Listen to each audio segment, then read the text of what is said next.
Kalau kalian lagi ngerakit PC dan lagi cari-cari casing, tapi kalian nggak mau yang ukurannya kecil seukuran ATX karena repot buat kabel manajemennya, dan kalian juga nggak mau ukurannya ATX yang gede karena terlalu besar dan akan makan banyak tempat. Ikuti terus video ini karena kita akan bahas sebuah case MATX dari Lianli. Hai semua, balik lagi di YouTube, dan video kali ini kita akan bahas sebuah casing PC dari Lianli yang build quality-nya itu bagus banget.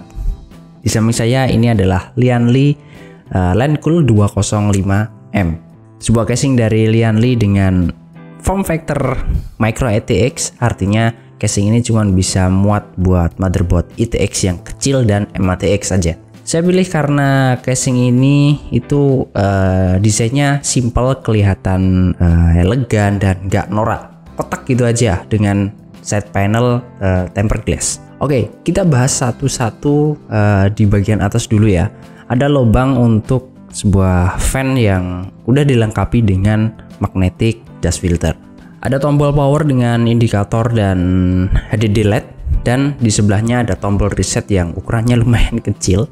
Terus untuk I/O bagian depan atas ini Lianli 205M punya 2 kali USB 3.0 dan lubang 3,5 mm dedicated untuk mikrofon dan earphone. Gak ada USB Type-C sayangnya, tapi ya udahlah ya, harganya juga cuman 700 ribuan soalnya. Oke, lanjut untuk front panelnya. Ini ada logo Lianli dan ini bisa dicopot, tinggal ditarik aja, dan ini bahannya dari besi metal gitulah. Ini berguna banget buat kalian yang punya headphone holder buat ditempelin ke front panelnya kayak NZXT Park atau semacamnya. Di samping front panel ada lubang-lubang juga buat berfungsi untuk intake udara yang akan disedot sama fan di bagian depan. Ini hal yang baik untuk airflow sebuah casing, dan setelah kita buka akan terlihat ada magnetic dust filter lagi untuk lubang di fan bagian depannya. Next, untuk side panel bagian kabel, ini bahannya tebal, nggak kayak bahan case harga 300-400 ribuan. Kelasnya udah kayak case macam NZXT, Fractal, terus Pantex. Pantex ada juga yang lebih tipis kayaknya. Terus di bawah ada kaki buat casingnya. Ini lumayan tinggi kayak sepatu, ada haknya gitu. Di bagian power supply ada lubang-lubangnya juga yang ada dust filter, tapi yang ini nggak ada magnetic, cuma diselipin aja. Di bagian belakang hanya ada 4 slot untuk expansion karena ini form factornya MATX. Ada juga lubang untuk fan di bagian belakang. Oh ya, ngomong-ngomong untuk fan, ini kita dapat 2 buah fan dari Lianli, ukurannya itu 12 cm dengan kabel 4 pin PVM. Terus untuk tempered glassnya ini tebel banget dan berasa berat. Ini mungkin beratnya karena ada plate besinya juga untuk mount ke casingnya. Karena sama kayak di bagian side panel bagian kabel, bagian tempered glass ini juga modelnya itu di slide karena dia ada cantolannya itu di sini. Oke, kita ngomongin bagian dalamnya. Udah ada power supply cover di case ini dan sepertinya nggak bisa dicopot. Ya, lagian mau dicopot juga buat apa. Terus untuk storage ini bisa nampung 3 SSD 2,5 inch dan 1 harddisk 3,5 inch, atau 2 SSD dan 2 harddisk. Untuk pemasangan SSD ini cukup unik, yaitu kita pasang baut dulu di SSD-nya, baru di slide ke lubang yang ada di case. Yang agak repot yaitu pasang harddisknya.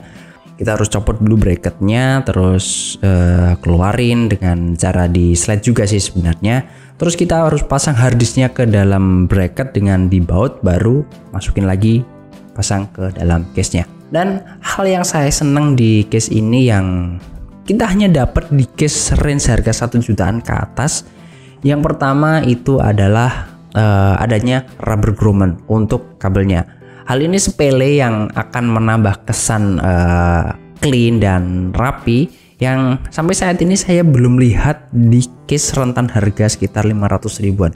Padahal ini hal sepele yang ya mungkin harganya nggak terlalu mahal, mungkin nggak nyampe 50 ribu kalau dikasih sama pabrik. Lalu yang kedua, ini hal yang sepele lagi, yaitu ada spacer di tempat untuk memasang motherboard, yang mana Dia akan ngejendol dikit itu buat memudahkan kita buat masang motherboard yang nggak goyang-goyang, nahan motherboardnya. Jadi begitu motherboard dipasang itu udah langsung nyantol dan ya ketahan. Kita tinggal baut aja, udah nggak usah pegangin motherboardnya. Saya rasa itu adalah sebuah detail kecil yang bikin pengalaman ngerakit itu jadi lebih mudah dan ya gampang aja gitu. Ngomongin Mobo, di bagian tray motherboardnya itu juga ada lubang besar. Yang ini memastikan kalau kita mau pasang bracket untuk cooler, baik itu air cooler atau I/O. Jadi di belakang itu bolong, nggak akan mentok. Karena di case-case murah itu kadang sedikit nyebelin.